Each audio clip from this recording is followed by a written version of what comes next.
तीर्थ महात्म। अग्निदेव कहते हैं, अब मैं सब तीर्थों का महात्म बताऊंगा जो भोग और मोक्ष प्रदान करने वाला है। जिसके हाथ, पैर और मन भली भांति संयम में रहे तथा जिसमें विद्या, तपस्या और उत्तम कीर्ति हो, वही तीर्थ के पूर्ण फल का भागी होता है। जो प्रतिग्रह छोड़ चुका है, नियमित भोजन करता है और इंद्रियों को काबू में रखता है, वो पाप रहित तीर्थयात्री सब यज्ञों का फल पाता है। जिसने कभी 3 रात तक उपवास नहीं किया, तीर्थों की यात्रा नहीं की और सुवर्ण एवं गौ का दान नहीं दिया, वो दरिद्र होता है।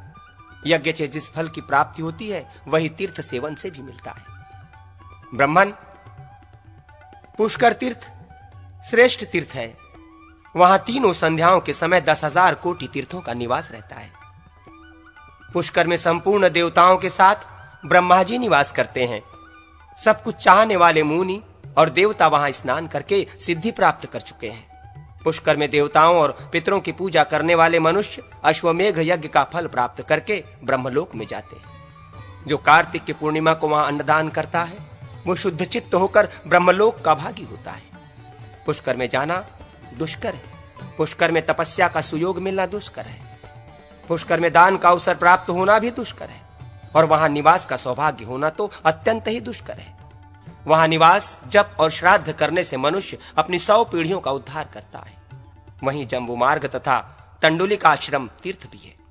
अब अन्य तीर्थों के विषय में सुनो। कण्वाश्रम, कोटि तीर्थ, नर्मदा और अर्बुद आबू उत्तम तीर्थ है। चर्मणवती, चंबल, सिंधु, सोमनाथ, प्रभास, सरस्वती समुद्र संगम तथा सागर भी श्रेष्ठ तीर्थ हैं। पिंडारक क्षेत्र, द्वारका और गोमती ये सब प्रकार की सिद्धि देने वाले तीर्थ हैं। भूमि तीर्थ, ब्रह्मतुंग तीर्थ और पंचनद, सतलज और आदि 5 नदियां भी उत्तम हैं। भीम तीर्थ, गिरेंद्र तीर्थ, पापनाशिनी देविका तीर्थ, पवित्र विशंतर तीर्थ, कुरुक्षेत्र, नागोद्वेद, अनार्धन तथा कुमार कोटि तीर्थ ये सब कुछ देने वाले बताए गए हैं। मैं कुरुक्षेत्र जाऊंगा, कुरुक्षेत्र में निवास करूंगा। जो सदा ऐसा कहता है वो शुद्ध हो जाता है और उसे स्वर्गलोक की प्राप्ति होती है। वहां विष्णु आदि देवता रहते हैं। वहां निवास करने से मनुष्य श्रीहरि के धाम में जाता है। कुरुक्षेत्र में समीप ही सरस्वती बहती है। उसमें स्नान करने वाला मनुष्य ब्रह्मलोक का भागी होता है। कुरुक्षेत्र की धूलि भी परम गति की प्राप्ति कराती है। धर्म तीर्थ, सुवर्ण तीर्थ, परम उत्तम गंगा द्वार, हरिद्वार, पवित्र तीर्थ कनखल, भद्रकर्ण हल्द, गंगा सरस्वती संगम और ब्रह्मार्वत ये पाप नाशक तीर्थ है। भृक्तृंग, कुब्जाम्र तथा गंगोद्वेग ये भी पापों को दूर करने वाले हैं। वाराणसी, काशी सर्वोत्तम तीर्थ है। उसे श्रेष्ठ अविमुक्त क्षेत्र भी कहते हैं। कपाल मोचन तीर्थ भी उत्तम है। प्रयाग तो सब तीर्थों का राजा ही है। गोमती और गंगा का संगम भी पावन तीर्थ है। गंगा जी कहीं भी क्यों न हो, सर्वत्र स्वर्गलोक की प्राप्ति कराने वाली है। राजगृह पवित्र तीर्थ है। शालिग्राम तीर्थ पापों का नाश करने वाला है। वटेश, वामन तथा काली का संगम तीर्थ भी उत्तम है। लौहित्य तीर्थ, करतोया नदी, शोणभद्र तथा ऋषभ तीर्थ भी श्रेष्ठ है। श्री पर्वत, कोलाचल, सह्यगिरी, मलयगिरी, गोदावरी, त्रिंगभद्रा, वरदायिनी, कावेरी नदी, तापी, पयोष्णी, रेवा, नर्मदा और दंडकारण्य भी उत्तम तीर्थ है। कालांजर, मुंचवट, शूरपारक, मंदाकिनी, चित्रकूट और श्रृंगेश्वरपुर श्रेष्ठ तीर्थ है। अवंती भी उत्तम तीर्थ है। अयोध्या सब पापों का नाश करने वाली है। नैमिषारण्य परम पवित्र तीर्थ है। वो भोग और मोक्ष प्रदान करने वाला है। गंगा जी की महिमा। अग्निदेव कहते हैं, अब गंगा का महात्म्य बतलाता हूं। गंगा का सदा सेवन करना चाहिए। वो भोग और मोक्ष प्रदान करने वाली है। जिनके बीच से गंगा बहती है वे सभी देश श्रेष्ठ तथा पावन है। उत्तम गति की खोज करने वाले प्राणियों के लिए गंगा ही सर्वोत्तम गति है। गंगा का सेवन करने पर वो माता और पिता दोनों के कुलों का उद्धार करती है। 1000 चांद्रायण व्रत की अपेक्षा गंगा जी के जल का पीना उत्तम है। 1 मास गंगा जी का सेवन करने वाला मनुष्य सब यज्ञों का फल पाता है। गंगा देवी सब पापों को दूर करने वाली तथा स्वर्गलोक देने वाली है। गंगा के जल में जब तक हड्डी पड़ी रहती है तब तक वो जीव स्वर्ग में निवास करता है। अंधे आदि भी गंगा जी का सेवन करके देवताओं के समान हो जाते हैं। गंगा तीर्थ से निकली हुई मिट्टी धारण करने वाला मनुष्य सूर्य के समान पापों का नाशक होता है। जो मानव गंगा का दर्शन, स्पर्श, जलपान अथवा गंगा स्नान का कीर्तन करता है, वो अपनी सैकड़ों हजारों पीढ़ियों के पुरुषों को पवित्र कर देता है। प्रयाग महात्म्य। अग्निदेव कहते हैं, ब्राह्मण, अब मैं प्रयाग का महात्म्य बताता हूँ, जो भोग और मोक्ष प्रदान करने वाला तथा उत्तम है। प्रयाग में ब्रह्मा, विष्णु आदि देवता तथा बड़े बड़े मुनिवर निवास करते हैं। नदियां, समुद्र, सिद्ध गंधर्व तथा अप्सराएं भी उस तीर्थ में वास करती हैं। प्रयाग में 3 अग्निकुंड हैं। उनके बीच में गंगा सब तीर्थों को साथ लिए बड़े वेग से बहती है। वहां त्रिभुवन विख्यात सूर्य कन्या यमुना भी है। गंगा और यमुना का मध्य भाग पृथ्वी का जघन माना गया है और प्रयाग को ऋषियों ने जघन के बीच का उपस्थ भाग बताया है। प्रतिष्ठान, झूसी सहित प्रयाग, कंबल और अश्वतर नाग तथा भोगवती तीर्थ ये ब्रह्मा जी के यज्ञ की वेदी कहे गए हैं। प्रयाग में वेद और यज्ञ मूर्तिमान होकर रहते हैं। उस तीर्थ के स्तवन और नाम कीर्तन से तथा वहां की मिट्टी का स्पर्श करने मात्र से भी मनुष्य सब पापों से मुक्त हो जाता है। प्रयाग में गंगा और यमुना के संगम पर किए हुए दान, श्राद्ध और जप आदि अक्षय होते हैं। ब्राह्मण, वेद अथवा लोक किसी के कहने से भी अंत में प्रयाग तीर्थ के भीतर मरने का विचार नहीं छोड़ना चाहिए। प्रयाग में 60 करोड़ 10,000 तीर्थों का निवास है, अतः वो सबसे श्रेष्ठ है। वासुकी नाग का स्थान, भोगवती तीर्थ और हंस प्रपतन ये उत्तम तीर्थ है। कोटि गोदान से जो फल मिलता है वही इनमें 3 दिनों तक स्नान करने मात्र से प्राप्त हो जाता है। प्रयाग में माघ मास में मनीषी पुरुष ऐसा कहते हैं कि गंगा सर्वत्र सुलभ है, किंतु गंगा द्वार, प्रयाग और गंगा सागर संगम इन 3 स्थानों में उनका मिलना बहुत कठिन है। प्रयाग में दान देने से मनुष्य स्वर्ग में जाता है और इस लोक में आने पर राजाओं का भी राजा होता है। अक्षयवट के मूल के समीप और संगम आदि में मृत्यु को प्राप्त हुआ मनुष्य भगवान विष्णु के धाम में जाता है। प्रयाग में परम रमणीय उर्वशी पुलिन संध्यावट, कोटि तीर्थ, दशवाओमेघ घाट, गंगा यमुना का उत्तम संगम, रजोहीन मानस तीर्थ तथा वारस तीर्थ ये सभी परम उत्तम है। वाराणसी का महात्मा। अग्निदेव कहते हैं, वाराणसी परम उत्तम तीर्थ है।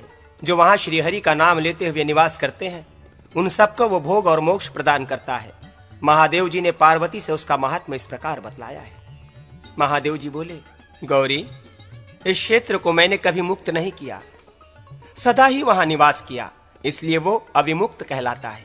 अविमुक्त क्षेत्र में किया हुआ जप, तप, होम और दान अक्षय होता है। पत्थर से दोनों पैर तोड़कर बैठ रहे परंतु काशी कभी न छोड़े। हरिश्चंद्र, आमरात केश्वर, जपेश्वर, श्री पर्वत, महालय, भृगु, चंडेश्वर और केदार तीर्थ ये 8 अविमुक्त क्षेत्र में परम गोपनीय तीर्थ है। मेरा अविमुक्त क्षेत्र सब गोपियों में भी परम गोपनीय है। वो 2 योजन लंबा और आधा योजन चौड़ा है। वर्णा और नासी, असी इन 2 नदियों के बीच में वाराणसी पुरी है। इसमें स्नान, जप, होम, मृत्यु, देव पूजन, श्राद्ध, दान और निवास जो कुछ भी होता है वो सब भोग एवं मोक्ष प्रदान करता है। नर्मदा महात्म्य। अग्निदेव कहते हैं, अब मैं नर्मदा आदि का महात्म्य बताऊंगा। नर्मदा श्रेष्ठ तीर्थ है। गंगा का जल स्पर्श करने पर मनुष्य को तत्काल पवित्र करता है, किंतु नर्मदा का जल दर्शन मात्र से ही पवित्र कर देता है। नर्मदा तीर्थ 100 योजन लंबा और 200 योजन चौड़ा है। अमरकंटक पर्वत के चारों ओर नर्मदा संबंधी 60 करोड़ 60,000 तीर्थ हैं। कावेरी संगम तीर्थ बहुत पवित्र है। अब श्री पर्वत का वर्णन सुनो। एक समय गौरी ने श्रीदेवी का रूप धारण करके भारी तपस्या की। इससे प्रसन्न होकर श्री हरि ने उन्हें वरदान देते हुए कहा, देवी, तुम्हें आध्यात्म ज्ञान प्राप्त होगा और तुम्हारा ये पर्वत श्री पर्वत के नाम से विख्यात होगा। इसके चारों ओर 100 योजन तक का स्थान अत्यंत पवित्र होगा। यहाँ किया हुआ दान, तप, जप तथा श्राद्ध सब अक्षय होता है। ये उत्तम तीर्थ सब कुछ देने वाला है। यहाँ की मृत्यु शिवलोक की प्राप्ति कराने वाली है। इस पर्वत पर भगवान शिव सदा पार्वती देवी के साथ क्रीड़ा करते हैं तथा हिरण्यकश्यपु यहीं तपस्या करके अत्यंत बलवान हुआ था। मुनियों ने भी यहाँ तपस्या से सिद्धि प्राप्त की। अग्निदेव कहते हैं, अब मैं गया के महात्मा का वर्णन करूंगा। गया श्रेष्ठ तीर्थों में सर्वोत्तम है।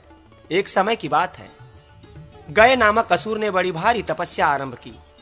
उससे देवता संतप्त हो उठे और उन्होंने क्षीरसागर शाही भगवान विष्णु के समीप जाकर कहा, भगवान, आप गयासुर से हमारी रक्षा कीजिए। तथास्तु कहकर श्रीहरि गयासुर के पास गए और उससे बोले, कोई वर मांगो। दैत्य बोला, भगवान, मैं सब तीर्थों से अधिक पवित्र हो जाऊं। भगवान ने कहा, ऐसा ही होगा। यूं कहकर भगवान चले गए। फिर तो सभी मनुष्य उस दैत्य का दर्शन करके भगवान के समीप जा पहुंचे। पृथ्वी सूनी हो गई। स्वर्गवासी देवता और ब्रह्मा आदि प्रधान देवता श्री हरि के निकट जाकर बोले, देव, श्री हरि पृथ्वी और स्वर्ग शून्य हो गए। दैत्य के दर्शन मात्र से सब लोग आपके धाम में चले गए हैं। ये सुनकर श्री हरि ने ब्रह्मा जी से कहा, तुम संपूर्ण देवताओं के साथ गयासुर के पास जाओ और यज्ञ भूमि बनाने के लिए उसका शरीर मांगो।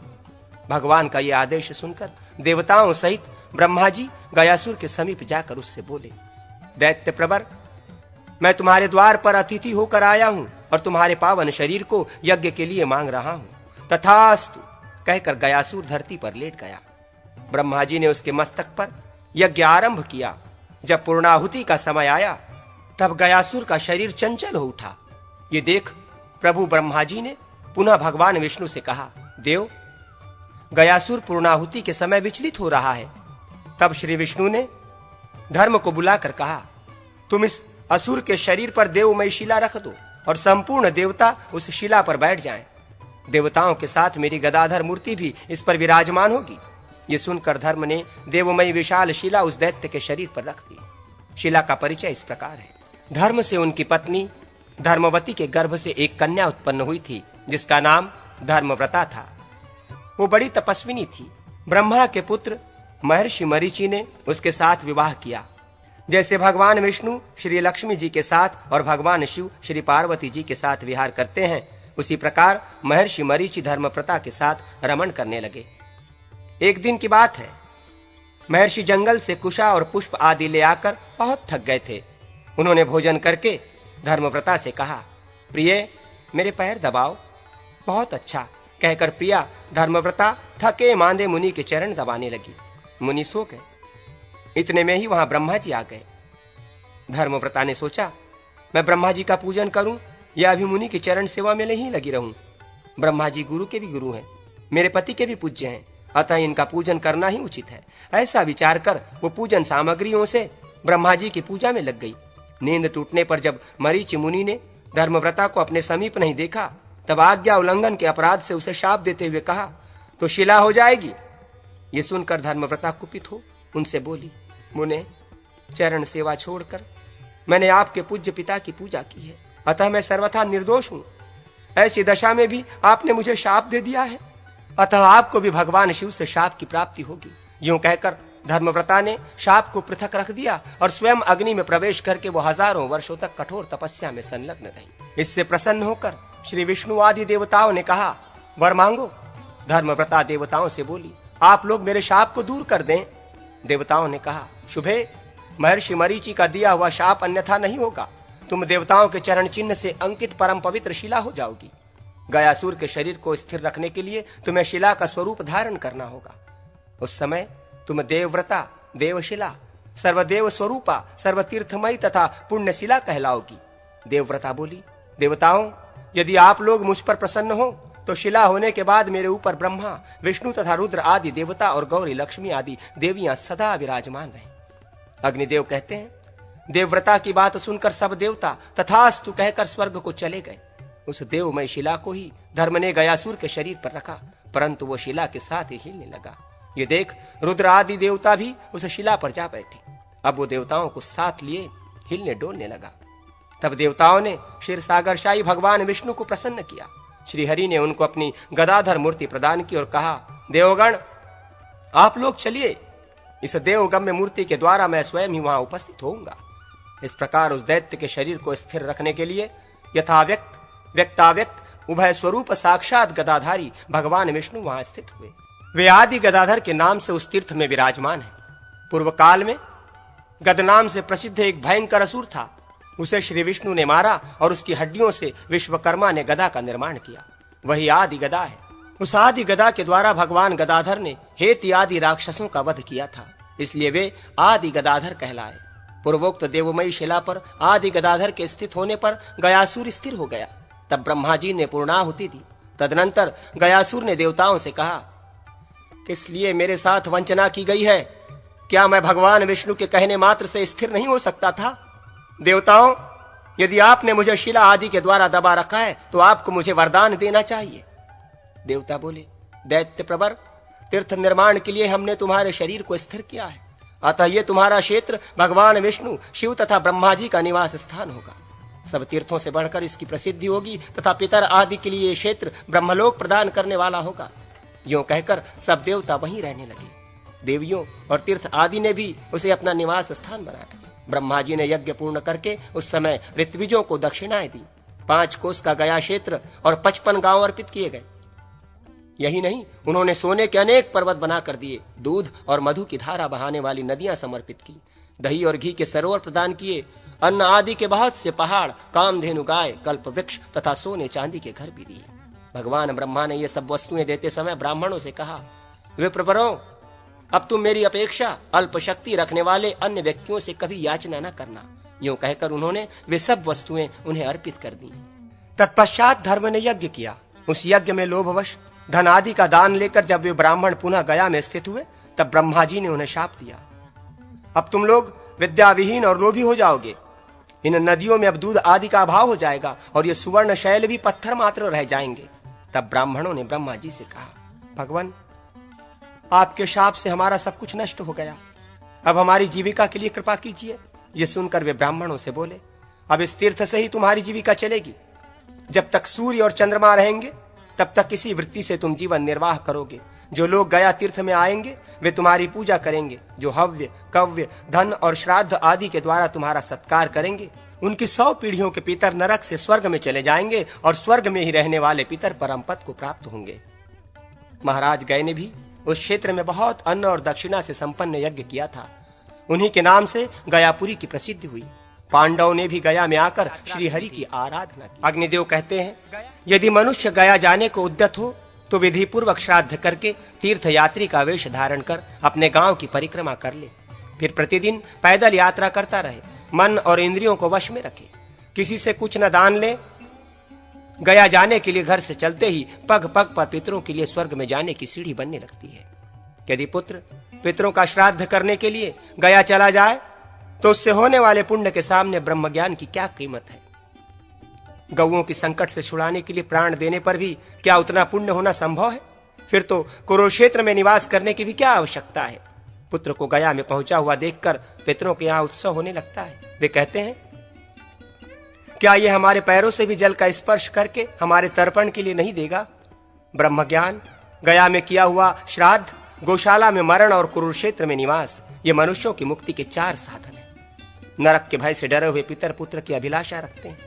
वे सोचते हैं जो पुत्र गया में जाएगा वो हमारा उद्धार कर देगा। मुंडन और उपवास ये सब तीर्थों के लिए साधारण विधि है। गया में तीर्थ में काल आदि का कोई नियम नहीं है। वहां प्रतिदिन पिंडदान देना चाहिए। जो वहां 3 पक्ष 1.5 मास निवास करता है वो 7 पीढ़ी तक के पितरों को पवित्र कर देता है।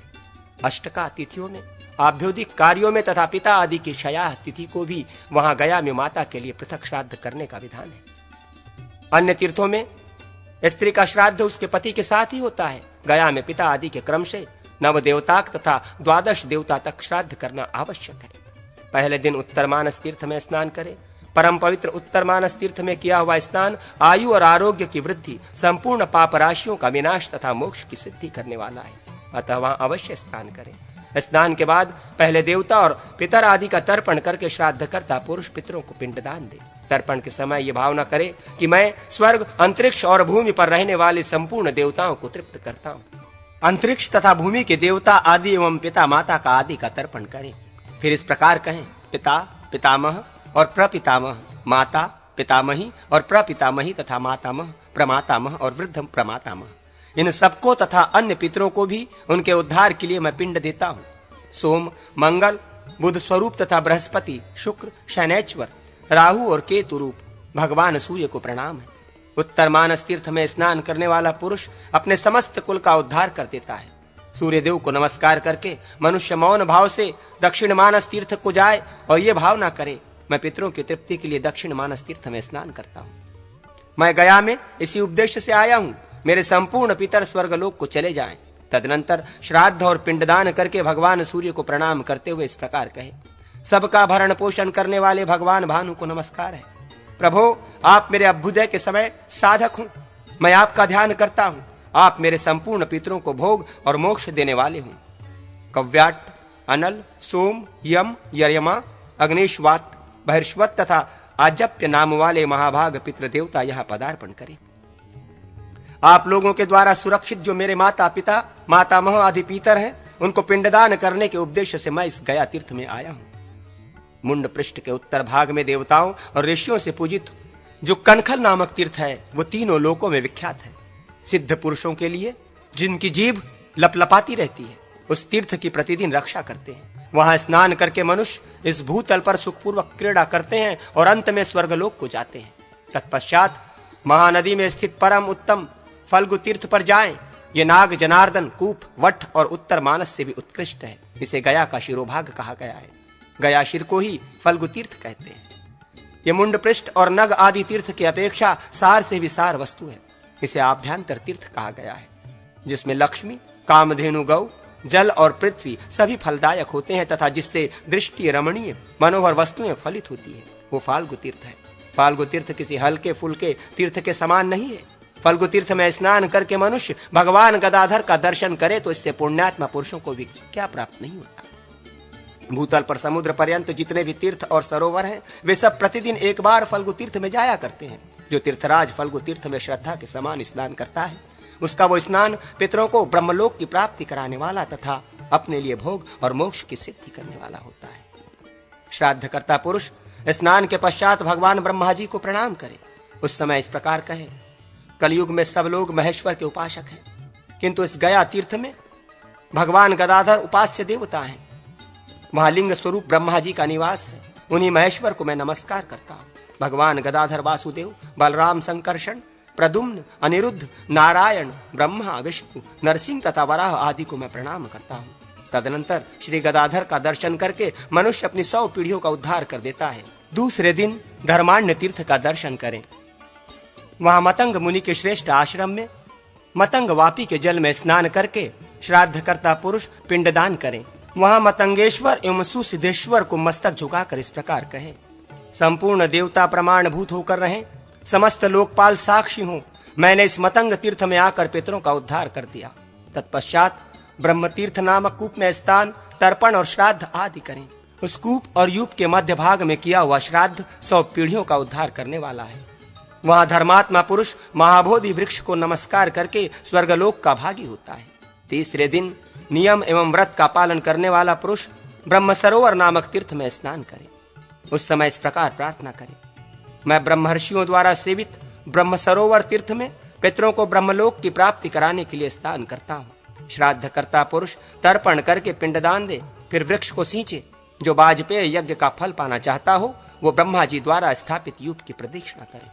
उस तीर्थ में एक मुनि रहते थे। वे जल का घड़ा और कुश का अग्रभाग हाथ में लिए आम के पेड़ की जड़ में पानी देते थे।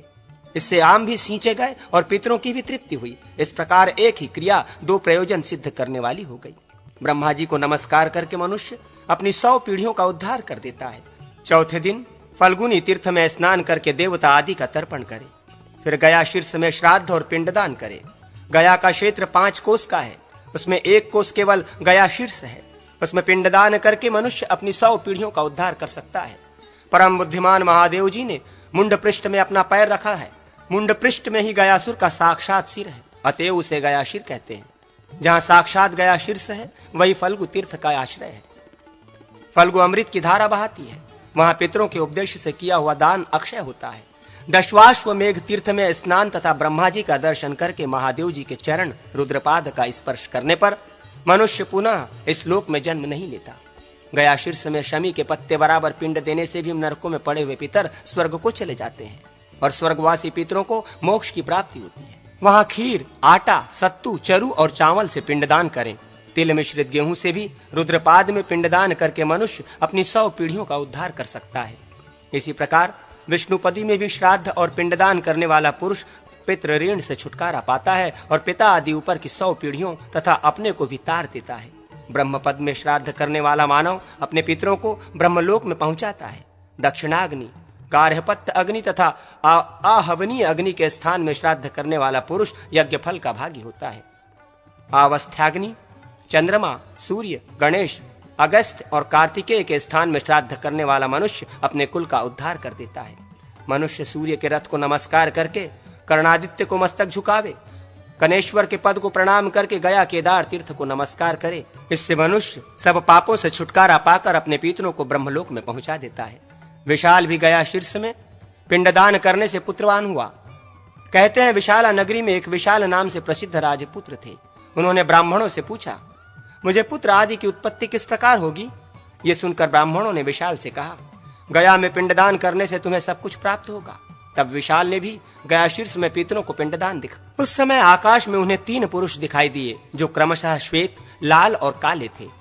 विशाल ने उनसे पूछा, आप लोग कौन हैं? उनमें से एक श्वेत वर्ण वाले पुरुष ने विशाल से कहा, मैं तुम्हारा पिता हूं, मेरा वर्ण श्वेत है। मैं अपने शुभ कर्म से इंद्रलोक में गया था। बेटा, ये लाल रंग वाले मेरे पिता और काले रंग वाले मेरे पितामह हैं। ये नरक में पड़े थे, तुमने हम सबको मुक्त कर दिया। तुम्हारे पिंडदान से हम लोग ब्रह्मलोक में जा रहे हैं। यूं कहकर वे तीनों चले गए। विशाल को पुत्र पौत्र आदि की प्राप्ति हुई। उन्होंने राज्य भोग कर मृत्यु के पश्चात भगवान श्री हरि को प्राप्त कर लिया। एक प्रेतों का राजा था जो अन्य प्रेतों के साथ बहुत पीड़ित रहता था। उसने एक दिन एक वणिक से अपनी मुक्ति के लिए इस प्रकार कहा, भाई, हमारे द्वारा एक ही पुण्य हुआ था जिसका फल यहाँ भोगते हैं। पूर्व काल में एक बार श्रवण नक्षत्र और द्वादशी तिथि का योग आने पर हमने अन्न और जल सहित कुंभदान किया था। वही प्रतिदिन मध्याह्न के समय हमारे जीवन रक्षा के लिए उपस्थित होता है। तुम हमसे धन लेकर गया जाओ और हमारे लिए पिंडदान करो। वणिक ने उससे धन लिया और गया में उसके निमित्त पिंडदान किया। उसका फल यह हुआ कि वो प्रेतराज अन्य सब प्रेतों के साथ मुक्त होकर श्रीहरि के धाम में जा पहुंचा। गया शीर्ष में पिंडदान करने से मनुष्य अपने पितरों का तथा अपना भी उद्धार कर देता है। वहां पिंडदान करते समय इस प्रकार कहना चाहिए, मेरे पिता के कुल में तथा माता के वंश में और गुरु, श्वशुर एवं बंधुजनों के वंश में जो मृत्यु को प्राप्त हुए हैं, इनके अतिरिक्त भी जो बंधु बांधव मरे हैं, मेरे कुल में जिनका श्राद्ध कर्म पिंडदान आदि लुप्त हो गया है, जिनके कोई स्त्री पुत्र नहीं रहा है, जिनके श्राद्ध कर्म नहीं होने पाए हैं, जो जन्म के अंधे, लंगड़े और विकृत रूप वाले रहे हैं, जिनका अपक्व गर्भ के रूप में निधन हुआ है, इस प्रकार जो मेरे कुल के ज्ञात एवं अज्ञात पितर हों, वे सब मेरे दिए हुए इस पिंडदान से सदा के लिए तृप्त हो जाएं। जो कोई मेरे पितर प्रेत रूप में स्थित हो, वे सब यहाँ पिंड देने से सदा के लिए तृप्ति को प्राप्त हों। अपने कुल को तारने वाली सभी संतानों का कर्तव्य है कि वे अपने संपूर्ण पितरों के उपदेश से वहां पिंड दें तथा अक्षय लोक की इच्छा रखने वाले पुरुष को अपने लिए भी पिंड अवश्य देना चाहिए। बुद्धिमान पुरुष 5वें दिन गदालोल नामक तीर्थ में स्नान करे। उस समय इस मंत्र का पाठ करें, भगवान जनार्दन, जिसमें आपकी गदा का प्रक्षालन हुआ था, उस अत्यंत पावन गदालोल नामक तीर्थ में मैं संसार रूपी रोग की शांति के लिए स्नान करता हूँ। अक्षय स्वर्ग प्रदान करने वाले अक्षय वट को नमस्कार है, जो पिता पितामह आदि के लिए अक्षय आश्रय है तथा सब पापों का क्षय करने वाला है। उस अक्षय वट को नमस्कार है, जो प्रार्थना करके वट के नीचे श्राद्ध करके ब्राह्मण भोजन करावे। वहां एक ब्राह्मण को भोजन कराने से कोटि ब्राह्मणों को भोजन कराने का पुण्य होता है। फिर यदि बहुत से ब्राह्मणों को भोजन कराया जाए तब तो उसके पुण्य का क्या कहना है। वहां पितरों के उपदेश से जो कुछ दिया जाता है वो अक्षय होता है। पितर उसी पुत्र से अपने को पुत्रवान मानते हैं, जो गया में जाकर उनके लिए अन्नदान करता है। वट को तथा वटेश्वर को नमस्कार करके अपने प्रपितामह का पूजन करें। ऐसा करने वाला पुरुष अक्षय लोक में जाता है और अपनी 100 पीढ़ियों का उद्धार कर देता है। क्रम से हो या बिना क्रम से गया की यात्रा महान फल देने वाली होती है। अग्निदेव कहते हैं, गया में श्राद्ध की विधि, गायत्री मंत्र से ही महानदी में स्नान करके संध्या उपासना करें। प्रातः काल गायत्री के सम्मुख किया हुआ श्राद्ध और पिंड दान अक्षय होता है। सूर्योदय के समय तथा मध्याह्न काल में स्नान करके गीत और वाद्य के द्वारा सावित्री देवी की उपासना करें। फिर उन्हीं के सम्मुख संध्या करके नदी के तट पर पिंडदान करें। तदनंतर अगस्त पद में पिंडदान करें। फिर योनि द्वार ब्रह्म योनि में प्रवेश करके निकले। इससे वो फिर माता की योनि में नहीं प्रवेश करता, पुनर्जन्म से मुक्त हो जाता है। तत्पश्चात काकशिला पर बलि देकर कुमार कार्तिकेय को प्रणाम करें। इसके बाद स्वर्ग द्वार, सोमकुंड और वायु तीर्थ में पिंडदान करें। फिर आकाश गंगा और कपिला के तट पर पिंड दें। वहां कपिलेश्वर शिव को प्रणाम करके रुक्मुणी कुंड पर पिंडदान करें। कोटि तीर्थ में भगवान कोटेश्वर को नमस्कार करके मनुष्य अमोध पद, गदालोल, वानरक एवं गो प्रचार तीर्थ में पिंडदान दें। वैतरणी में गौ को नमस्कार एवं दान करके मनुष्य अपने 21 पीढ़ियों का उद्धार कर देता है। वैतरणी के तट पर श्राद्ध एवं पिंडदान करें। उसके बाद क्रौंच पाद में पिंड दें। तृतीया तिथि को विशाला, निश्चिरा ऋण मोक्ष तथा पाप मोक्ष तीर्थ में भी पिंडदान करें। भस्म कुंड में भस्म से स्नान करने वाला पुरुष पाप से मुक्त हो जाता है। वहां भगवान जनार्दन को प्रणाम करें और इस प्रकार प्रार्थना करें, जनार्दन, ये पिंड मैंने आपके हाथ में समर्पित किया है। परलोक में जाने पर यह मुझे अक्षय रूप से प्राप्त हो। गया में साक्षात भगवान विष्णु ही पितृदेव के रूप में स्थापित हैं। उन भगवान कमल नयन का दर्शन करके मानव तीनों ऋणों से मुक्त हो जाता है। तदनंतर मार्कंडेश्वर को प्रणाम करके मनुष्य गध्रेश्वर को नमस्कार करे। महादेव जी के मूल क्षेत्र धारा में पिंडदान करना चाहिए। इसी प्रकार गध्रकूट, गृहवट और द्रौतपाद में भी पिंडदान करना उचित है। पुष्करणी, कर्दमाल और रामतीर्थ में पिंड दे। फिर प्रभाशेश्वर को नमस्कार करते प्रेतशिला पर पिंडदान दे। उस समय इस प्रकार कहें, दिव्यलोक, अंतरिक्ष लोक तथा भूमि लोक में जो मेरे पितर और बांधव आदि संबंधी प्रेत आदि के रूप में रहते हों, वे सब लोग इन मेरे दिए हुए पिंडों के प्रभाव से मुक्ति लाभ करें। प्रेतशिला 3 स्थानों में अत्यंत पावन मानी गई है, गया शीर्ष, प्रभास तीर्थ और प्रेत कुंड। इनमें पिंडदान करने वाला पुरुष अपने कुल का उद्धार कर देता है। वशिष्ठेश्वर को नमस्कार करके उनके आगे पिंडदान दे। गया नाभि, सुषुम्ना तथा महाकोष्ठी में भी पिंडदान करें। भगवान गदाधर के सामने मुंड पृष्ठ पर देवी के समीप पिंडदान करें। पहले क्षेत्रपाल आदि सहित मुंड पृष्ठ को नमस्कार कर लेना चाहिए। उनका पूजन करने से भय का नाश होता है। विष और रोग आदि का कुप्रभाव भी दूर हो जाता है। ब्रह्मा जी को प्रणाम करने से मनुष्य अपने कुल को ब्रह्मलोक में पहुंचा देता है। सुभद्रा, बलभद्र तथा भगवान पुरुषोत्तम का पूजन करने से मनुष्य संपूर्ण कामनाओं को प्राप्त करके अपने कुल का उद्धार कर देता और अंत में स्वर्गलोक का भागी होता है। भगवान ऋषिकेश को नमस्कार करके उनके आगे पिंडदान देना चाहिए। श्री माधव का पूजन करके मनुष्य विमानचारी देवता होता है। भगवती महालक्ष्मी, गौरी तथा मंगलमयी सरस्वती की पूजा करके मनुष्य अपने पितरों का उद्धार करता है। स्वयं भी स्वर्गलोक में जाता और वहां भोग भोगने के पश्चात इस लोक में आकर शास्त्रों का विचार करने वाला पंडित होता है। फिर 12 आदित्यों का, अग्नि का, रेवंत का और इंद्र का पूजन करके मनुष्य रोग आदि से छुटकारा पा जाता है और अंत में स्वर्गलोक का निवासी होता है। श्री कत्पर्दीय विनायक, कार्तिकेय पूजन करने से मनुष्य को निर्विघ्नता पूर्वक सिद्धि प्राप्त होती है। सोमनाथ, कालेश्वर, केदार, प्रपितामह, सिद्धेश्वर, रुद्रेश्वर, महारामेश्वर तथा ब्रह्मकेश्वर, इन 8 गुप्त लिंगों का पूजन करने से मनुष्य सब कुछ पा लेता है। यदि लक्ष्मी प्राप्ति की कामना हो तो भगवान नारायण, वाराह, नरसिंह को नमस्कार करें। ब्रह्मा, विष्णु तथा त्रिपुर नाशक महेश्वर को भी प्रणाम करें। वे सब कामनाओं को देने वाले हैं। सीता, राम, गरुड़ तथा वामन का पूजन करने से मानव अपनी संपूर्ण कामनाएं प्राप्त कर लेता है और पितरों को ब्रह्मलोक की प्राप्ति करा देता है। देवताओं सहित भगवान श्री गादी गदाधर का पूजन करने से मनुष्य तीनों ऋणों से मुक्त होकर अपने संपूर्ण कुल को तार देता है। प्रेतशिला देव रूपा होने से परम पवित्र है। गया में वो शिला देवमयी है। गया में ऐसा कोई स्थान नहीं है जहाँ तीर्थ न हो। गया में जिसके नाम से भी पिंड दिया जाता है उसे वो सनातन ब्रह्म में प्रतिष्ठित कर देता है। फल्गीश्वर, फल्गचंडी तथा अंगारेश्वर को प्रणाम करके श्राद्ध करता पुरुष मतंग मुनि के स्थान में पिंड देता है। फिर भरत के आश्रम पर भी पिंड दे। इसी प्रकार हंस तीर्थ और कोटि तीर्थ में भी करना चाहिए। जहाँ पांडुशिला नद है वहाँ अग्निधारा तथा मधुसर्वा तीर्थ में पिंडदान करे। तत्पश्चात इंद्रेश्वर, किलकिलेश्वर तथा वृद्धि विनायक को प्रणाम करे। तदनंतर धेनुकारण्य में पिंडदान करे।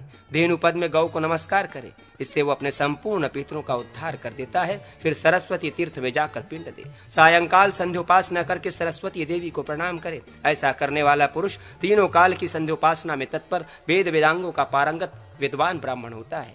गया की परिक्रमा करके वहां के ब्राह्मणों का पूजन करने से गया तीर्थ में किया हुआ अन्नदान आदि संपूर्ण पुण्य अक्षय होता है। भगवान गदाधर की स्तुति करके इस प्रकार प्रार्थना करें।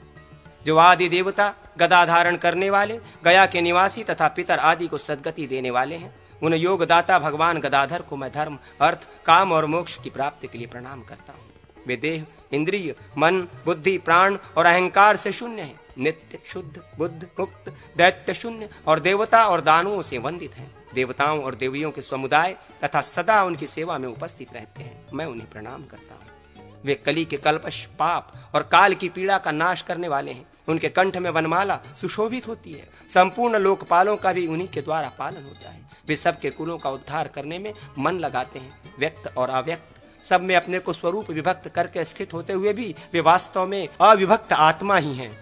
अपने स्वरूप में ही उनकी स्थिति है। वे अत्यंत स्थिर और सारभूत है तथा भयंकर पापों का भी मर्दन करने वाले हैं। मैं उनके चरणों में मस्तक झुकाता हूँ। देव, भगवान गदाधर, मैं पितरों का श्राद्ध करने के निमित्त गया में आया हूँ।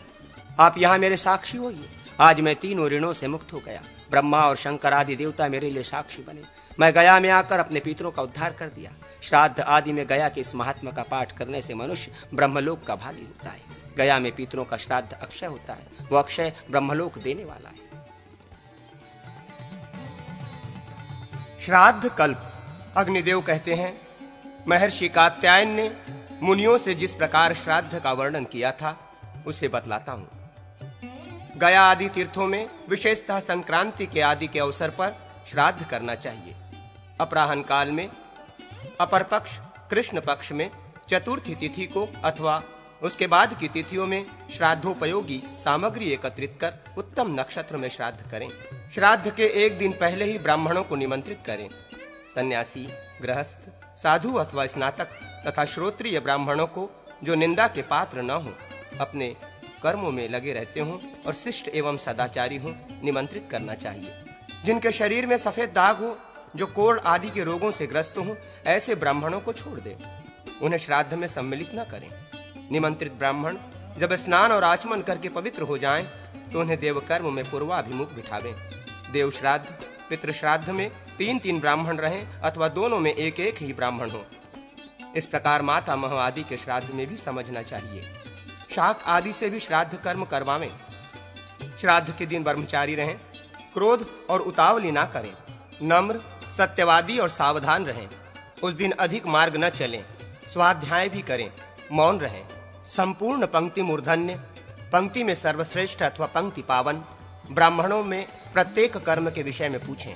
आसन पर कुश बिछावें। पितृकर्म में कुशों को दोहरा मोड़ देना चाहिए। पहले देव कर्म फिर पितृकर्म करें। देव धर्म में स्थित ब्राह्मणों से पूछे, मैं विश्वदेवों का आह्वान करूंगा, ब्राह्मण आज्ञा दें। आह्वान करो, तब इस मंत्र का जप करें। तत्पश्चात पितृकर्म में नियुक्त ब्राह्मणों से पूछे, मैं पितरों का आवाहन करूंगा, ब्राह्मण कहें आवाहन करो।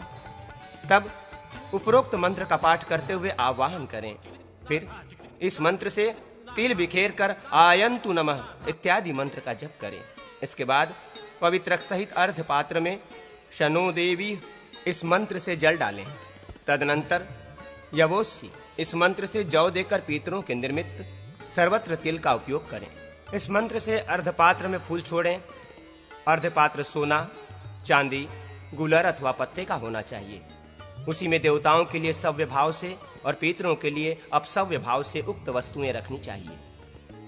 एक एक को एक एक अर्धपात्र पृथक पृथक देना उचित है। पितरों के हाथों में पहले पवित्री रखकर उन्हें अर्घ देना चाहिए। तत्पश्चात देवताओं के अर्धपात्र को बाएं हाथ में लेकर उसमें रखी हुई पवित्री को दाहिने हाथ से निकालकर देव भोजन पात्र पर पूर्वाग्र करके रख दें।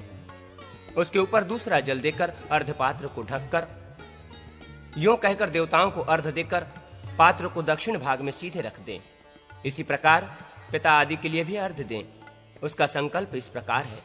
इसी तरह पितामह आदि को भी दें। फिर सब अर्घ का अवशेष पहले पात्र में डाल दें, अर्थात प्रपितामह के अर्घ में जो जल आदि हो उसे पितामह के पात्र में डाल दें। इसके बाद वो सब पिता के अर्घ पात्र में रख दें। पिता के अर्घ पात्र को पितामह के अर्घ पात्र के ऊपर रखें। फिर उस दोनों को प्रपितामह के अर्घ पात्र के ऊपर रख दें। तत्पश्चात तीनों को पिता के आसन के वाम भाग में पितृभ्य स्नानमसी ऐसा कहकर उलट दें। तदनंतर वहां देवताओं और पितरों के लिए गंध, पुष्प, धूप, दीप तथा वस्त्र आदि का दान किया जाता है। उसके बाद श्राद्धकर्ता पुरुष पात्र में धृतयुक्त अन्न निकालकर ब्राह्मणों से पूछें, मैं अग्नि में इस अन्न का हवन करूंगा। ब्राह्मण आज्ञा दें, करो। तब सानिग्न पुरुष तो अग्नि में हवन करे और निर्निग्न पुरुष पवित्र युक्त पितर के हाथ अथवा जल में मंत्र से आहुति दें। पहली आहुति अग्नेय कव्यवाहनाय स्वाहा कहकर दें। दूसरी आहुति सोमाय पितृमते स्वाहा इस मंत्र से दें। दूसरे विद्वानों का मत है कि यम एवं अंगिरा के उपदेश से आहुति दें। हवन से शेष बचे हुए अन्न में से क्रमशः देवताओं और पितरों के पात्रों में परोसे और पात्र को हाथ से ढक दें। उस समय निम्नांकित मंत्र का जप करें। उपरोक्त मंत्र पढ़कर अंत में ब्राह्मण के अंगूठे का स्पर्श करावें। यवोस्सी यवनास्मद्वेषो यवयाराति इस मंत्र से जौ छीटें और पितरों के पात्रों पर अपहर्ता असुरा रक्षासी वेदिशत इस मंत्र से तिल छींटकर संकल्प पूर्वक अन्न अर्पण करें। तदनंतर जुष्ध्वम आप लोग अन्न ग्रहण करें, ऐसा कहकर गायत्री मंत्र आदि का जप करें। उपरोक्त मंत्र का भी जप करें। पितरों को तृप्त जानकर पात्र में अन्न बिखेरें, फिर एक एक बार सबको जल दें। पूर्ववत सव्य भाव से गायत्री जप करके मधुवाता इस ऋचा का जप करें। इसके बाद ब्राह्मणों से पूछें, आप लोग तृप्त हो गए? ब्राह्मण कहें, हाँ हम तृप्त हो गए। तदनंतर शेष अन्न को ब्राह्मणों की आज्ञा लेकर एक में मिला दें और पिंड बनाने के लिए पात्र से बाहर निकालें और पितरों के उच्छिष्ट अन्न के पास ही अवनेजन करके कुशों पर संकल्प पूर्वक 3 पिंड दान करें। दूसरों का मत है कि ब्राह्मण जब भोजन के पश्चात हाथ मुंह धोकर आचमन कर लें तब पिंडदान देना चाहिए। आचमन के पश्चात जल, फूल और अक्षत दें। फिर अक्षोयदक देकर मनुष्य आशीर्वाद की प्रार्थना करें। ओम अघोराः पीतरः संतु, मेरे पीतर सौम्य हो, ऐसा कहकर जल गिरावे। फिर प्रार्थना करें, हमारा गोत्र सदा ही बढ़ता रहे, हमारे दाता भी निरंतर अभ्युदलशील हों, वेदों की पठन पाठन प्रणाली बढ़े, संतानों की भी वृद्धि हो, हमारी श्रद्धा में कमी न आवे, हमारे पास देने योग्य बहुत सामान संचित रहे, हमारे यहाँ अन्न भी अधिक हो, हम अतिथियों को प्राप्त करते रहें, अर्थात हमारे घर पर अतिथियों का शुभागमन होता रहे, हमारे पास मांगने वाले आवे किंतु हम किसी से ना मांगे। फिर स्वधा वाचन के लिए पिंडों पर पवित्रक सहित कुश बिछावें और ब्राह्मणों से पूछें, मैं स्वधा वाचन कराऊंगा? ब्राह्मण आज्ञा दें, स्वधा वाचन कराओ। तब श्राद्ध करता पुरुष इस प्रकार कहे, ब्राह्मणों आप लोग मेरे पिता, पितामह और प्रपितामह के लिए स्वधा वाचन करें। ब्राह्मण कहें, अस्तु स्वधा। तदनंतर उपरोक्त मंत्र से कुशों पर दुग्ध मिश्रित जल की दक्षिणाग्र धारा गिरावें।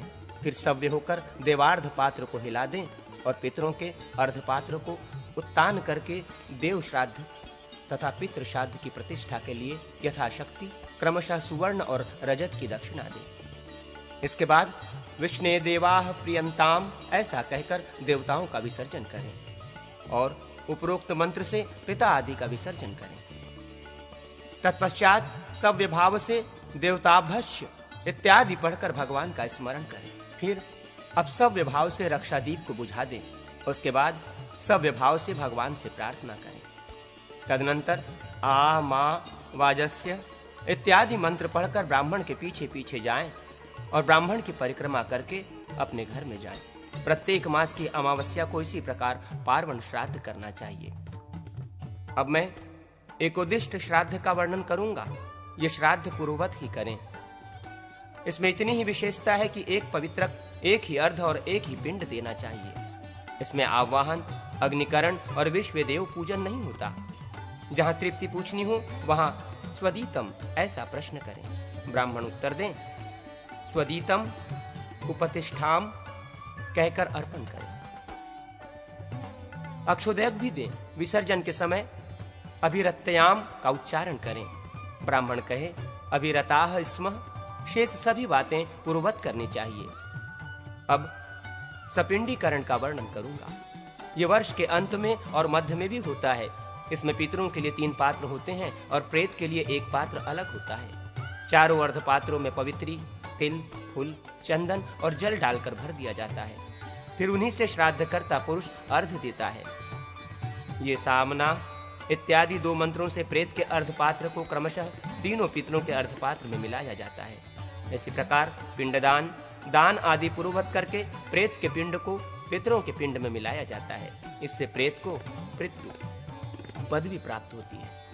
अब आभ्युदयिक श्राद्ध बतलाता हूँ। इसकी सब विधि पूर्ववत है। इसमें पितृ संबंधी मंत्र के अतिरिक्त अन्य मंत्रों का जप करना चाहिए। पूर्वाह्न काल में आभ्युदयिक श्राद्ध और उसकी प्रदक्षिणा करनी चाहिए। इसमें कोमल कुश ही उपचार है। यहाँ तिल के स्थान पर जौ का उपयोग होता है।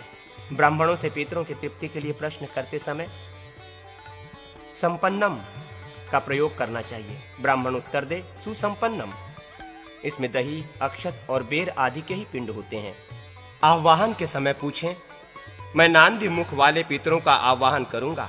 इसी प्रकार अक्षय तृप्ति के लिए प्रियताम ऐसा कहें। फिर पूछें, मैं नांदी मुख पितरों का तृप्त वाचन कराऊंगा। ब्राह्मणों की आज्ञा लेकर कहें, नांदिमुखा पितरः प्रियंताम, नांदिमुख पितर तृप्त एवं प्रसन्न हो। माता पितामह प्रपितामही, पिता पितामह प्रपितामह और सपत्नीक मातामह प्रमातामह तथा वृद्ध प्रमातामह ये नांदिमुख पितर हैं। आभ्युदयिक श्राद्ध में स्वधा का प्रयोग न करें और युग्म ब्राह्मणों को भोजन करावें। अब मैं पितरों की तृप्ति बतलाता हूँ। ग्राम में अन्न से तथा जंगली कंद मूल फल आदि से 1 मास तक पितरों की तृप्ति बनी रहती है और गाय के दूध एवं खीर से 1 वर्ष तक पितरों की तृप्ति बनी रहती है तथा वर्षा ऋतु में त्रयोदशी को विशेषतः मघा नक्षत्र में किया हुआ श्राद्ध अक्षय होता है। मंत्र का पाठ करने वाला अग्निहोत्री, शाखा का अध्ययन करने वाला, छहों अंगों का विद्वान, त्रिनाचिकेत, त्रिमधु, धर्मद्रोण का पाठ करने वाला, त्रिसुपर्ण तथा वृहत साम का ज्ञाता ये ब्राह्मण पंक्ति पावन, पंक्ति को पवित्र करने वाले माने गए हैं। अब काम्य श्राद्ध कल्प का वर्णन करूंगा। प्रतिपदा को श्राद्ध करने से बहुत धन प्राप्त होता है। द्वितीया को श्राद्ध करने से श्रेष्ठ स्त्री मिलती है। चतुर्थी को किया हुआ श्राद्ध धर्म और काम को देने वाला है। पुत्र की इच्छा वाला पुरुष पंचमी को श्राद्ध करे। षष्ठी के श्राद्ध से मनुष्य श्रेष्ठ होता है। सप्तमी के श्राद्ध से खेती में लाभ होता है और अष्टमी के श्राद्ध से अर्थ की प्राप्ति होती है। नवमी को श्राद्ध का अनुष्ठान करने से 1 खुर वाले घोड़े आदि पशु प्राप्त होते हैं। दशमी में श्राद्ध करने से गो समुदाय की उपलब्धि होती है। एकादशी के श्राद्ध से परिवार और द्वादशी के श्राद्ध से धन धान्य बढ़ता है। त्रयोदशी को श्राद्ध करने से अपनी जाति में श्रेष्ठता प्राप्त होती है। चतुर्दशी को उसी का श्राद्ध किया जाता है जिसका शस्त्र द्वारा वध हुआ हो। अमावस्या को संपूर्ण मृत व्यक्तियों के लिए श्राद्ध करने का विधान है। जो दर्शान देश के वन में 7 व्याघ्र थे, वे कालांजर गिरी पर मृग हुए, शरद्वीप में चक्रवाक हुए तथा मानस सरोवर में हंस हुए। वे ही अब कुरुक्षेत्र में वेदों के पारंगत विद्वान ब्राह्मण हुए हैं। अब उन्होंने दूर तक का मार्ग तय कर लिया है। तुम लोग उनसे बहुत पीछे रहकर कष्ट पा रहे हो। श्राद्ध आदि के अवसर पर इसका पाठ करने से श्राद्ध पूर्ण एवं ब्रह्मलोक देने वाला होता है। यदि पितामह जीवित हों तो पुत्र आदि अपने पिता का तथा पितामह के पिता का और उनके भी पिता का श्राद्ध करें। यदि प्रपितामह जीवित हों तो पिता, पितामह एवं वृद्ध प्रपितामह का श्राद्ध करें। इसी प्रकार माता आदि तथा मातामह आदि के श्राद्ध में भी करना चाहिए। जो इस श्राद्ध कल्प का पाठ करता है उसे श्राद्ध करने का फल मिलता है। उत्तम तीर्थ में युगादि और मनमादि तिथि में किया हुआ श्राद्ध अक्षय होता है। आश्विन शुक्ला नवमी, कार्तिक के द्वादशी, माघ तथा भाद्रपद की तृतीया, फाल्गुन की अमावास्या, पौष शुक्ला एकादशी, आषाढ़ की दशमी, माघ मास की सप्तमी, श्रावण कृष्ण पक्ष की अष्टमी। आषाढ़, कार्तिक, फाल्गुन तथा ज्येष्ठ की पूर्णिमा ये तिथियां स्वयंभू आदि मनु से संबंध रखने वाली हैं। इनके आदि भाग में किया हुआ श्राद्ध अक्षय होता है। गया, प्रयाग, गंगा, कुरुक्षेत्र, नर्मदा, श्री पर्वत, प्रभास, शालग्राम तीर्थ, गंडकी, काशी, गोदावरी तथा श्री पुरुषोत्तम क्षेत्र आदि तीर्थों में श्राद्ध उत्तम होता है।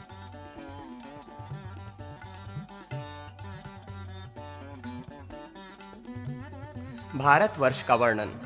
अग्निदेव कहते हैं, समुद्र के उत्तर और हिमालय के दक्षिण जो वर्ष है उसका नाम भारत है। उसका विस्तार 9000 योजन है। स्वर्ग तथा अपवर्ग पाने की इच्छा वाले पुरुषों के लिए यह कर्म भूमि है। महेंद्र, मलय, सह्य, शुक्तिमान, हिमालय, विंध्य और पारियात्र ये 7 यहाँ के कुल पर्वत हैं।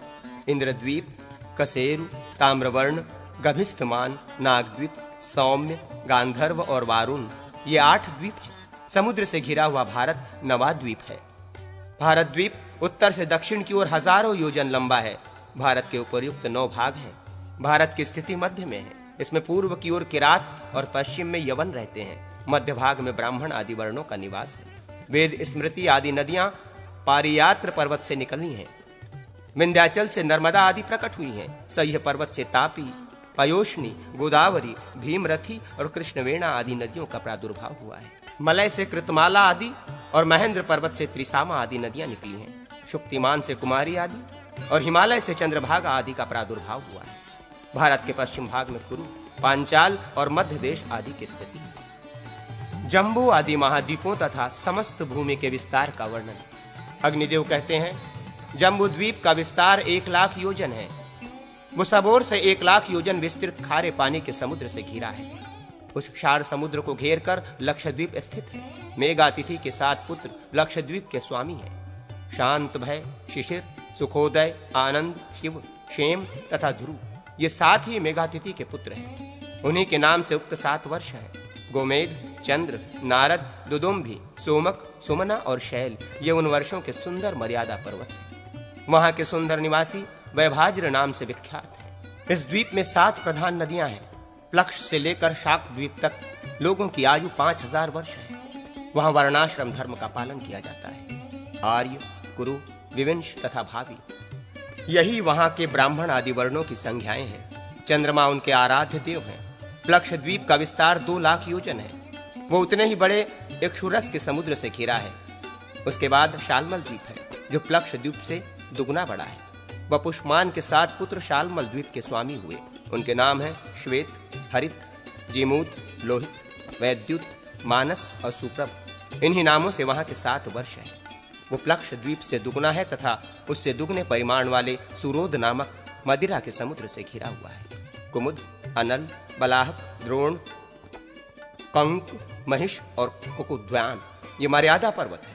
साथ ही वहां प्रधान नदियां हैं। कपिल, अरुण, पीत और कृष्ण, ये वहां के ब्राह्मण आदि वर्ण हैं। वहां के लोग वायु देवता की पूजा करते हैं। वो मदिरा के समुद्र से घिरा है। इसके बाद कुश द्वीप है। ज्योतिष्मान के पुत्र उस द्वीप के अधीश्वर हैं। उद्दिद, धेनुमान, द्वैरथ, लंबन, धैर्य, कपिल और प्रभाकर, ये 7 उनके नाम हैं। इन्हीं के नाम पर वहां 7 वर्ष हैं। दमी आदि वहां के ब्राह्मण हैं, जो ब्रह्म रूपधारी भगवान विष्णु का पूजन करते हैं। विद्रुम, हेमशैल, द्वितीयमान, पुष्पवान, कुशुषेय, हरि और मंदराचल, ये 7 वहां के वर्ष पर्वत हैं। ये कुशद्वीप अपने ही बराबर विस्तार वाले घी के समुद्र से घिरा हुआ है और वो धृत समुद्र क्रौंच द्वीप से परिवेष्टित है। राजा द्युतिमान के पुत्र क्रौंच द्वीप के स्वामी हैं। उन्हीं के नाम पर वहां के वर्ष प्रसिद्ध हैं। कुशल, मनोनुग, उष्ण, प्रधान, अंधकारक, मुनि और दुदुम्भी, ये 7 द्युतिमान के पुत्र हैं। उस द्वीप के मर्यादा पर्वत और नदियां भी 7 ही हैं। पर्वतों के नाम इस प्रकार हैं: क्रौंच, वामन, अंधकारक, रत्नशैल, देवाव्रत, पुडरिक और दुदुम्भी। ये द्वीप परस्पर उत्तरोत्तर दुगने विस्तार वाले हैं। उन द्वीपों में जो वर्ष पर्वत हैं, वे भी द्वीपों के समान ही पूर्ववर्ती द्वीप के पर्वतों से दुगने विस्तार वाले हैं। वहां के ब्राह्मण आदि वर्ण क्रमशः पुष्कर, पुष्कल, धन्य और तिथ्य इन नामों से प्रसिद्ध हैं। वे वहां श्रीहरि की आराधना करते हैं। क्रौंच द्वीप दधिमंडोक मट्टे के समुद्र से घिरा हुआ है और वो समुद्र शाकद्वीप से परिवेष्टित है। वहां के राजा भव्य के जो 7 पुत्र हैं, वे ही शाकद्वीप के शासक हैं। उनके नाम इस प्रकार हैं: जलद, कुमार, सुकुमार, मणिबक, कुशोत्तर, मोदाकी और दुम्र। इन्हीं के नाम से वहां के वर्ष प्रसिद्ध हैं। उदयगिरी, जलधर, रैवत, श्याम, कोद्रक, अंबिकेय और सुरम्य पर्वत केसरी, ये 7 वहां के मर्यादा पर्वत हैं और 7 ही वहां की प्रसिद्ध नदियां हैं। मग, मगध, मानस्य और मदंग, ये वहां के ब्राह्मण आदि वर्ण हैं, जो सूर्य रूपधारी भगवान नारायण की आराधना करते हैं। शाकद्वीप क्षीरसागर से घिरा हुआ है। क्षीरसागर पुष्कर द्वीप से परिवेष्टित है। वहां के अधिकारी राजा सवन के 2 पुत्र हुए, जिनके नाम थे महावित और धातकी। उन्हीं के नाम से वहां के 2 वर्ष प्रसिद्ध हैं। वहां एक ही मानसोत्तर नामक वर्ष पर्वत विद्यमान है, जो उस वर्ष के मध्यकाल में वलयाकार स्थित है। उसका विस्तार कई सहस्त्र योजन है। ऊंचाई भी विस्तार के समान ही है। वहां के लोग 10,000 वर्षों तक जीवन धारण करते हैं। वहां देवता लोग ब्रह्मा जी की पूजा करते हैं। पुष्कर द्वीप स्वादिष्ट जल वाले समुद्र से घिरा हुआ है। उस समुद्र का विस्तार उस द्वीप के समान ही है। महामुने, समुद्रों में जो जल है वो कभी घटता बढ़ता नहीं है।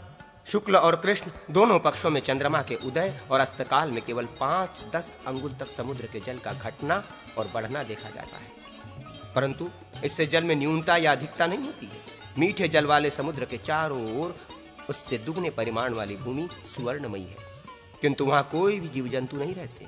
उसके बाद लोकालोक पर्वत है, जिसका विस्तार 10,000 योजन है। लोकालोक पर्वत एक ओर से अंधकार द्वारा आवृत है और वह अंधकार अंडकटाह से आवृत है। अंडकटाह सहित सारी भूमि का विस्तार 50 करोड़ योजन है।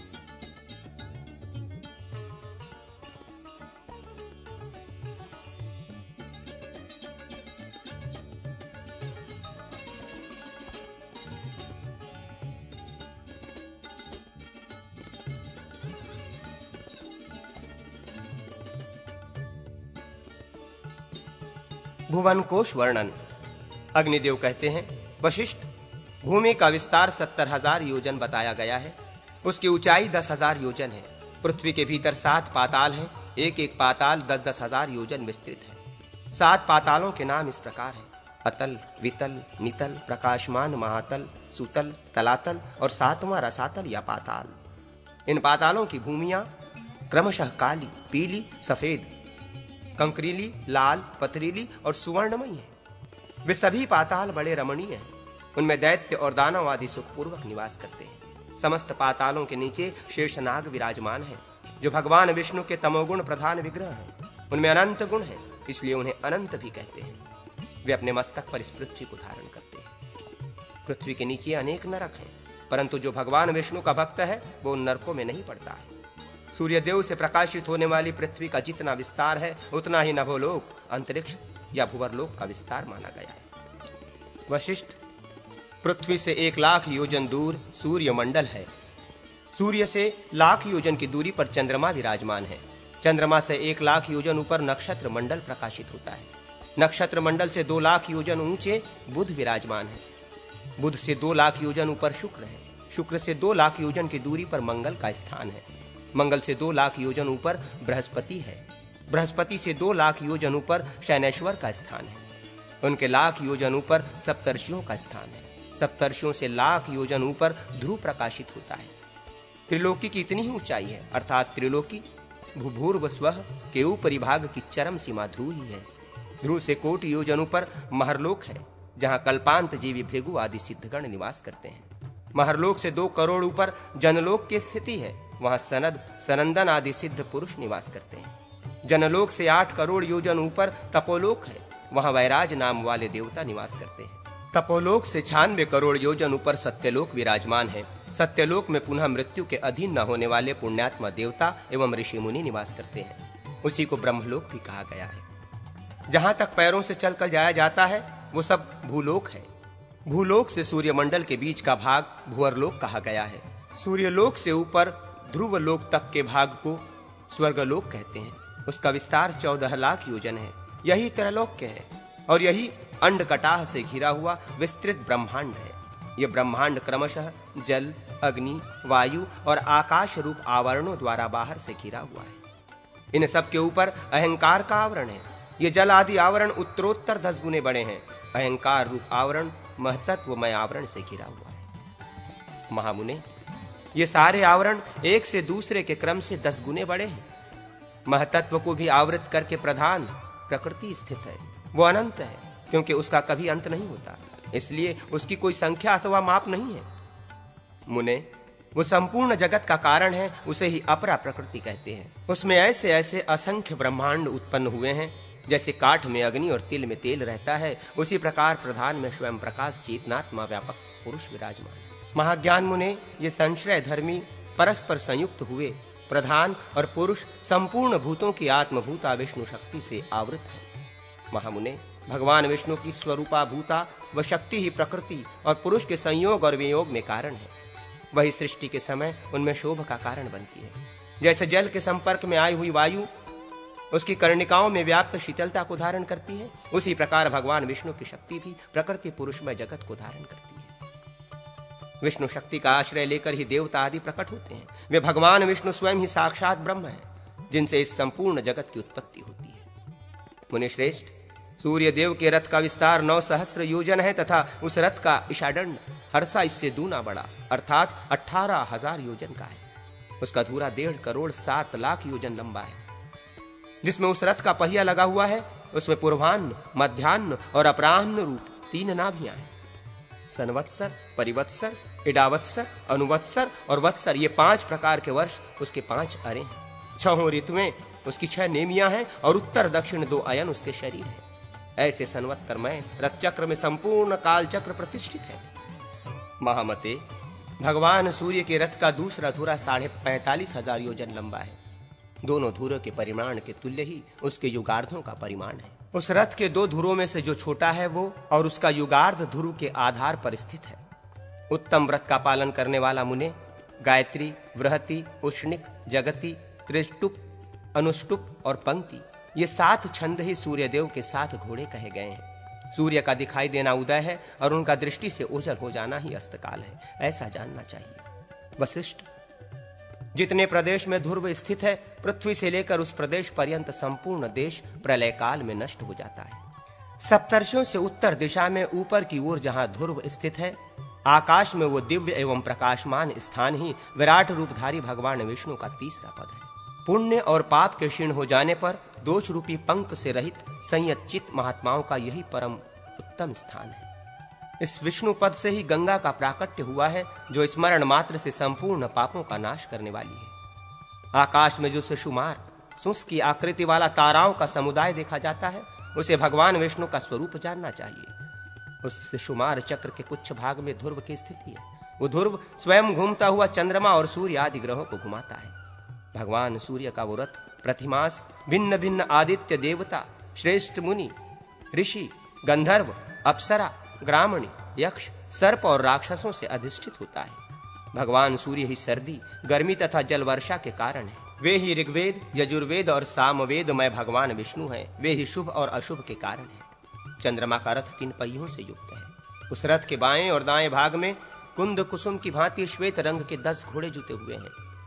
उसी रथ के द्वारा वे चंद्रदेव नक्षत्र लोक में विचरण करते हैं। 33,3333 देवता चंद्रदेव की अमृतमयी कलाओं का पान करते हैं। अमावस्या के दिन अमा नामक एक रश्मि कला में स्थित हुए पितृगण चंद्रमा की बची हुई 2 कलाओं में से एकमात्र अमृतमयी कला का पान करते हैं। चंद्रमा के पुत्र बुध का रथ वायु और अग्निमय द्रव्य का बना हुआ है। उसमें 8 शीघ्रगामी घोड़े जुते हुए हैं। उसी रथ से बुध आकाश में विचरण करते हैं। शुक्र के रथ में भी 8 घोड़े जुते होते हैं। मंगल के रथ में उतने ही घोड़े जोते जाते हैं। बृहस्पति और शनैश्वर के रथ भी 8-8 घोड़ों से युक्त हैं। राहु और केतु के रथों में भी 8-8 घोड़े ही जोते जाते हैं। विप्रवर, भगवान विष्णु का शरीर भूत जो जल है, उससे पर्वत और समुद्र आदि के सहित कमल के समान आकार वाली पृथ्वी उत्पन्न हुई। ग्रह, नक्षत्र, तीनों लोक, नदी, पर्वत, समुद्र और वन, ये सब भगवान विष्णु के ही स्वरूप हैं। जो है और जो नहीं है वो सब भगवान विष्णु ही है। विज्ञान का विस्तार भी भगवान विष्णु ही है। विज्ञान से अतिरिक्त किसी वस्तु की सत्ता नहीं है। भगवान विष्णु ज्ञान स्वरूप ही है। वे ही परम पद हैं। मनुष्य को वही करना चाहिए जिससे चित्त शुद्धि के लिए विशुद्ध ज्ञान प्राप्त करके वो विष्णु स्वरूप हो जाए। सत्य एवं अनंत ज्ञान स्वरूप ब्रह्म ही विष्णु है। जो इस भुवन कोश के प्रसंग का पाठ करेगा वो सुख स्वरूप परमात्म पद को प्राप्त कर लेगा। अब ज्योतिष शास्त्र आदि विद्याओं का वर्णन करूंगा। उसमें विवेचित शुभ और अशुभ सबके स्वामी भगवान श्री हरि ही हैं।